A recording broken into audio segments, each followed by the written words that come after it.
Но дозволете вечерва во името на Обединети за Македонија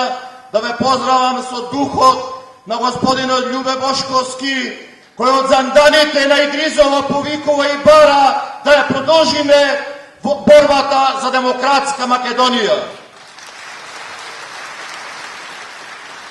Јас лично сакам да ги поздравам вечерва присуството на голем број членови од ДПМН, кои се одважија, изгубија стравот и се наоѓаат во оваа преполна сала. Почитувани присутни, сакам и моја обврска е да кажам нешто повеќе што се случуваше со нашиот лидер и во овој момент што се случува. Како што знаете, на 6 јуни ланска година буквално беше киндапиран од режимот на Груевски, а потоа во истражно-судската постапка беа вршени многу суштински повреди, во истражниот затвор во Шутка беше вршен психолошки терор на нашиот председател, а сите тие што беа замешани во овој случај